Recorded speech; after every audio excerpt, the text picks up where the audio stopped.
రంగారెడ్డి జిల్లా శంషాబాద్ మండలం బౌదురగూడ గ్రామం అనేది ఉద్రిక్తకి ఉద్రిక్త పరిస్థితులు పెద్ద ఎత్తున అక్కడ కనిపిస్తూ ఉన్నాయి. పోలీసులు వర్సెస్ స్థానికులుగా మారింది. దానికి కారణం ఏంటి? అసలు ఎటువంటి పరిస్థితులు ఎందుకు అలాంటి పరిస్థితులు అక్కడ ఎందుకొచ్చాయి ఏంటి? టెన్షన్ అంతమంది పోలీసులు అక్కడ రావాల్సిన అవసరం ఏంది? అంతమంది హైడ్రా అధికారులు అక్కడికి రావాల్సిన అవసరం ఏంది? అసలు ఏ ప్రాస్పెక్ట్‌న అక్కడ జరుగుతుంది? వీళ్ళ డిమాండ్ ప్రభుత్వం ఏం చెప్తుంది? రైతులు ఆడ ఏం చెప్తున్నారు? అనే దాని గురించి తెలుసుకుందాం బ్రీఫ్‌గా. ముఖ్యంగా అక్కడ బుల్లెట్ ట్రైన్ ప్రాజెక్ట్ కోసం ఏదైతే కేంద్ర ప్రభుత్వం తీసుకొచ్చి బుల్లెట్ ట్రైన్ ప్రాజెక్ట్ తీసుకొచ్చిందో దానిలో భాగంగా ఆ వైపుగా వెళ్ళాల్సిన ఉంది. అంటే బుల్లెట్ ట్రైన్ ప్రణాళిక అనేది ఆ వేలో వెళ్ళాల్సిన అవసరం ఉంది కాబట్టి అక్కడ 650 ఎకరాల భూసేకరణకి తెలంగాణ ప్రభుత్వం ఆదేశాలు ఇచ్చింది. ఆ మేరకు హైడ్రా అధికారులు, పోలీసులు అంటే మార్కింగ్ చేయడం కానీ, ఫెన్సింగ్ చేయడం కానీ చేస్తూ ఉన్నారు. అంటే భూ సేకరణలో భాగంగా 650 ఎకరాలు బుల్లెట్ ట్రైన్ ప్రాజెక్ట్ కోసం. అయితే ఇక్కడ రైతులు చాలా తీవ్రంగా అబ్జెక్ట్ చేస్తూ ఉన్నారు. వాళ్ళు ఎందుకు అబ్జెక్ట్ చేస్తున్నారు ఏందో అని తెలుసుకునే ముందు అక్కడ ఉన్న పరిస్థితులు ఒకసారి మనం వీడియోలో చూద్దాం. చూడండి.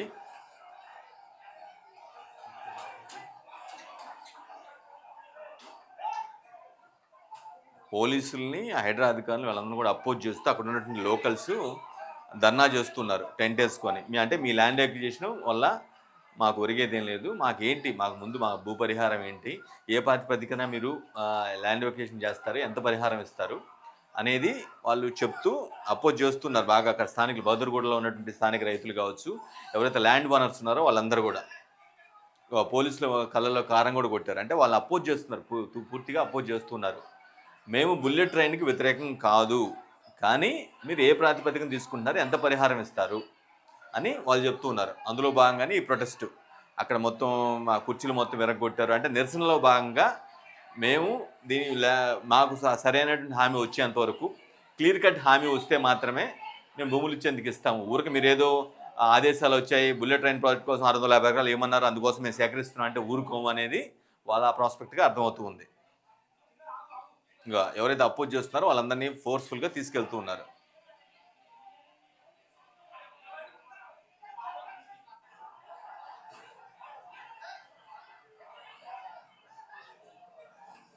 ఇక కంచేసారు చూడండి. అంటే ఎక్కడైతే ప్రాజెక్ట్ కోసం భూసేకరణలో భాగంగా 650 సేకరణలో భాగంగా ఎక్కడైతే మనకి భూమి అవసరం ఉంటుందో అక్కడ ఫెన్సింగ్ వేసుకున్నారు.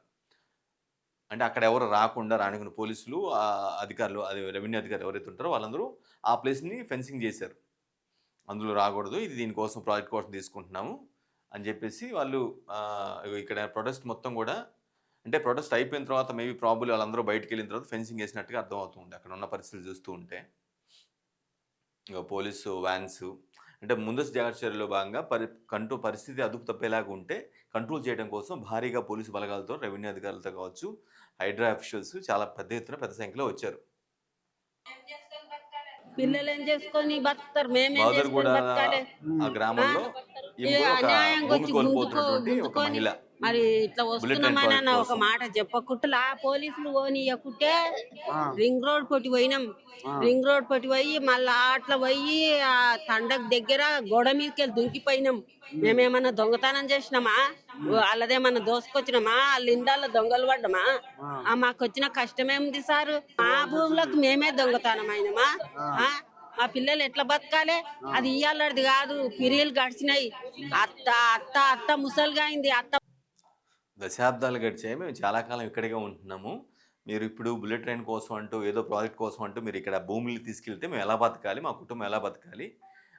మేము తాతల దగ్గర నుంచి వస్తుంది మాకు ఆ భూమి, ఆ ఉన్న పలంగా మీరు భూమి తీసుకుంటా అంటే కుదరదు, మాకు వేరే దారి లేదు, మా పిల్లలు ఎలా బతకాలి, అది ఇది అని చెప్పి అడుగుతుంది. 80 ఏళ్ళ కబ్జాది. మరి ఎందుకో మరి ఆయనకు మా బాదురుగూడమే దొరికిందంట, ఏ ఊరు దొరకలేదంట.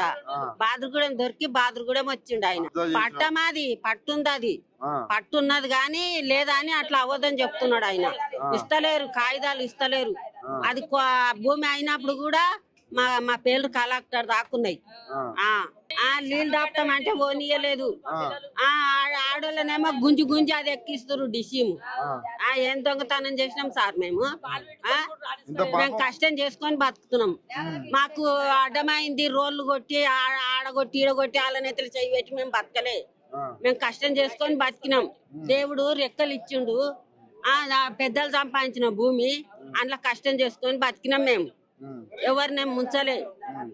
ఎందుకు ఈయనేమి ఆడవిల్లలు ఉండ్రు, ఆడవిల్లల పెళ్లిళ్ళు ఎట్లా అవుతాయి, ఎంతమంది అలా పిల్లలు? పురుళ్ళు పుణ్యాలు అలా అన్ని ఎట్లా అవుతాయి, ఆ పెళ్లిళ్ళు ఎట్లా అవుతాయి, ఇట్లా చేస్తే అద్రగానం చేస్తే ఊరి మీద. మందు డబ్బాలు తెచ్చుకొని తాగేదే ఉంది, ఏం పరిస్థితి లేదు మాకు. మందు డబ్బాలు తెచ్చుకొని ఆ ఆయన పేరు పెట్టి మందు తాగుతాం, ఇక అంతకన్నా మించి ఏం లేదు మాకు. ఆ ఉమ్. ఏం లేదు ఇక ఏం మాకు చేత కాకుండా అవుతుంది, ఏం చేసుకొని బతకాలి మేము. నిన్న 8 గంటలకు ఊళ్ళో తీసేసిర్రు, మళ్ళా అది వరకు తండాల ఇట్లనో మళ్ళా ఆయనకే గుర్తుండాలి. ఆయన అందరినీ రాజ్యం అంతా ఆయన పిల్లలు కాదు, ఆయన రాజ్యం వెళ్తాడు కదా, ఆయనకు తెలియదా ఎట్లా బతుకుతారని. పొలిటికల్ పార్టీస్ కూడా అందులో ఎంటర్ అయ్యాయి. అంటే ఐ మీన్ ఇప్పుడు కాంగ్రెస్ ప్రభుత్వం అధికారంలో ఉంది కాబట్టి విపక్షాలు ఏవైతే ఉన్నాయో ప్రజలకి మద్దతుగా వస్తున్నారు, ఫార్మర్స్ రైతులకి మద్దతుగా ఇస్తున్నాం అని చెప్పేసి బీజేపీ వాళ్ళు వచ్చారు, బీఆర్ఎస్ వాళ్ళు కూడా వచ్చారు. ఇతను సబితా రెడ్డి, మాజీ మంత్రి సబితా రెడ్డి కుమారుడు కార్తిక్ రెడ్డి. సో ఆయన ప్రొటెస్ట్ చేయడం కోసం వచ్చాడు, మద్దతు రైతుల మద్దతు కోసం వచ్చినప్పుడు ఆయన కూడా ఫోర్స్ఫుల్గా అరెస్ట్ చేసి తీసుకెళ్తున్న పరిస్థితి కనిపిస్తుంది.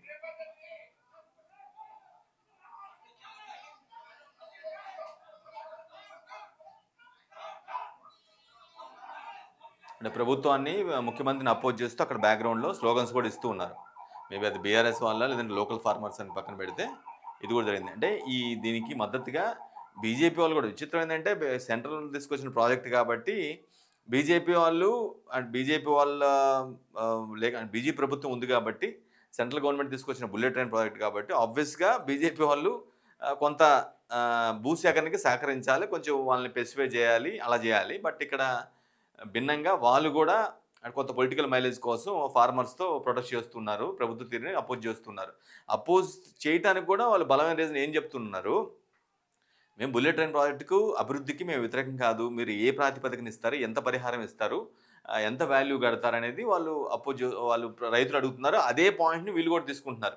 బీఆర్ఎస్ కావచ్చు, బీజేపీ కావచ్చు, వీళ్ళు కూడా రైతులు ఏదైతే పాయింట్స్ అడుగుతున్నారో మీరు ఎంత ఇస్తారు, మాకు ఆల్టర్నేటివ్ ఏం చూపిస్తారు ప్రత్యేకం. ఇప్పటికిప్పుడు మీరు బొమ్మంటున్నారు, బాగానే ఉంది, మేము ఎక్కడ ఉండాలి ఇప్పుడు ఆల్టర్నేటివ్? మీరు పరిహారం ఇంత తీసుకుంటే ఇంత ఇస్తా అని అదొకటి చెప్పాల్సిన అవసరం ఉంది. ఆల్టర్నేటివ్గా మమ్మల్ని ఎక్కడ ప్లేస్ చేస్తారు అనేది అడుగుతున్నారు. అదే పాయింట్ని వీళ్ళు కూడా పట్టుకుంటున్నారు, ఏదో బీఆర్ఎస్ కావచ్చు, బీజేపీ కావచ్చు. రైట్, ఇది పరిస్థితి.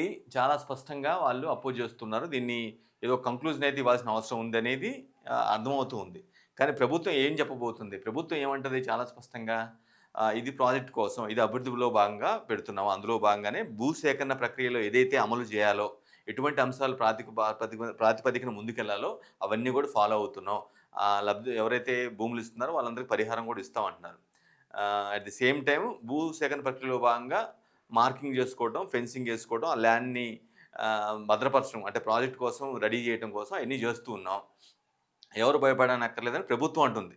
ఇక్కడ వీరు ఎవరైతే బాధితులు ఇస్తున్నారో, ల్యాండ్స్ ఇస్తున్నారో, ఇచ్చేందుకు సుముఖంగా లేరు. కొన్ని కండిషన్స్ వాళ్ళు చెప్పినవి ఓకే అంటే ఇస్తారంటారు. వాళ్ళు ఏమంటారు, రైతులు మాకు ఎంత పరిహారం, ఏ ప్రాతిపదికన, ఎప్పుడులోకి ఇస్తారు, అది అట్ ది సేమ్ టైం ఎప్పుడు ఇమీడియట్గా పంపిస్తున్నారు కాబట్టి ప్రత్యామ్నాయంగా ఎక్కడ మమ్మల్ని ప్లేస్ చేస్తారనే పాయింట్స్ని చాలా బలంగా అడుగుతున్నారు. ఇది గొడవ. బోన్ ఆఫ్ కంటెన్షన్ ఏంటంటే వాళ్ళేమో ఇచ్చేందుకు మేము అభివృద్ధికి వ్యతిరేకం కాదు, బుల్లెట్ ట్రైన్కి వ్యతిరేకం కాదు, మాకు బుల్లెట్ ట్రైన్ వస్తే మాకు కూడా బాగానే ఉంటుంది ఆ ఏరియాలో, కానీ మేము ఇచ్చే భూములకి మీరు ఎంత వాల్యూ కట్టిస్తారు, ఎంత పరిహారం ఇస్తారు, ఏ బేస్ మీద, ఏ ప్రాతిపదికన మీరు తీసుకుంటున్నారు అనేది వీళ్ళు రైతులు బాగా బలంగా చెప్తున్నారు. దీని గురించే 2-3 రోజులుగా బాగా గొడవ అవుతుంది. ఇప్పుడు ఏం చేయాలి ప్రభుత్వం? ప్రభుత్వం కొన్ని ఆదేశాలు ఇచ్చింది కాబట్టి వాటిని రెవెన్యూ అధికారులు, హైడ్రా అధికారులు, పోలీసులు ఫాలో అవుతారు, నో డౌట్ అందులో. కానీ వాళ్ళు మాత్రం మేము ల్యాండ్స్ ఒక ప్రాజెక్ట్ కోసం, పెద్ద ప్రాజెక్ట్ కోసం ల్యాండ్స్ ఇస్తున్నాం, మాకు ఇవ్వాల్సిన న్యాయం చేయకుండా మీరు ఏ విధంగా ఉన్నపలంగా బయటికి గెంటేసి మేము అపోజ్ చేస్తున్నా సరే ఫోర్స్ఫుల్గా మీరు ఎలా బయటికి గెంటేస్తారనేది రైతుల వర్షన్గా స్పష్టంగా అనిపిస్తుంది.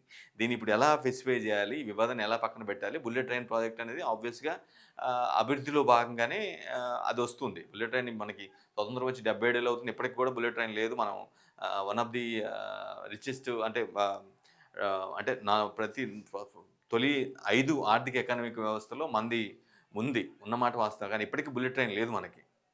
బుల్లెట్ ట్రైన్ అది కూడా ఒక పార్ట్ ఆఫ్ డెవలప్మెంట్లో భాగంగా మేము తీసుకొచ్చామని బీజేపీకి సెంట్రల్ గవర్నమెంట్ చెప్తూ ఉంటుంది. కానీ దానికి అది ఏర్పాటు కావాలంటే చేయాల్సిన ప్రక్రియ చాలా ఉంటుంది. ల్యాండ్స్ ఇవ్వాలి, ల్యాండ్స్ భూసేకరణ చేయాలి, వాళ్ళకి పరిహారం ప్రకటించేసి, పరిహారం ఇచ్చేసి, వాళ్ళ వైపు నుంచి ఎటువంటి గొడవలు లేకుండా చూడాల్సిన బాధ్యత ఖచ్చితంగా కేంద్ర రాష్ట్ర ప్రభుత్వాలకు ఉంటుంది. ఆబ్వియస్‌గా ఎవరైతే ల్యాండ్ ఇస్తున్నారో, ఏ రాష్ట్రంలో అయితే ల్యాండ్ భూసేకరణ జరుగుతుందో అది రాష్ట్ర ప్రభుత్వం పరిధిలో ఉంటుంది కాబట్టి, రాష్ట్ర ప్రభుత్వమే ఆ ఆందోళనకారులు ఎవరైతే ఉన్నారో భూములు ఇస్తున్న వ్యక్తులు, వాళ్ళు ప్రొటెస్టులని ఆపేసేలాగా చర్యలు తీసుకోవాలి. అందుకోసం పరిహారం ఎంత ఇస్తాం ఏంటనేది ముందుగానే చెప్పాల్సిన అవసరం ఉంటుంది. అంటే పరిహారం అంటే వాళ్ళు ఎవరైతే ఆందోళన చేస్తున్నారో వారికి తగ్గట్టుగా ప్రభుత్వం వ్యవహరించాలని వీళ్ళు రైతులు కోరుకుంటూ ఉంటారు. కానీ మీకు ఎలాంటి అన్యాయం చేయరు. అక్కడ మార్కెట్ రేట్ ఎంతైతే ఉందో అంత రేట్ ఇచ్చేసి మేము తీసుకుంటాం. న్యాయబద్ధంగానే తీసుకుంటాం. భూసేకరణ ప్రక్రియ అనేది కాన్స్టిట్యూషనల్‌గా జరుగుతుంది కాబట్టి అందులో తప్పులేమి ఉండవనేది ప్రభుత్వం చెప్తుంది. సో 2 వర్గాలు మాత్రం పెద్ద డి అంటే డి అని వ్యవహరిస్తున్నాయి. మరి దీనికి ఎలా చెక్ పెడతారు ఏంటనేది మధ్యలో విపక్షాలు ఏవైతే ఉన్నాయో వాటిని కొంత పొలిటికల్ మైలేజ్ పొందడం కోసం ఈ అంశాన్ని కూడా ఉపయోగించుకునే పరిస్థితి కనిపిస్తుంది. ఇక్కడే కాదు ఎక్కడైనా సరే భూసేకరణ కోసం రైతులు భూసేకరణ చేస్తున్న పద్ధతిలో ఒక ప్రాజెక్ట్ కోసం కావచ్చు, లేదంటే ఒక నిర్మాణం కోసం కావచ్చు, ఇంకేదైనా సరే రైతుల నుంచి స్థానికుల నుంచి అపోజిషన్ జనరల్‌గా పోరాటాలు, విమర్శలు, నిరసనలు వస్తూనే ఉంటాయి. వాటిని ఏ విధంగా స్పెసిఫై చేస్తుందనేది మాత్రం ఇప్పుడు హాట్ టాపిక్‌గా మారింది. తెలంగాణ ప్రభుత్వం ఇందుకోసం ఎటువంటి చర్యలు తీసుకుంటుంది, ఎలా ముందుకెళ్తుందనేది కూడా ఇప్పుడు ఇంట్రెస్టింగ్‌గా మారింది.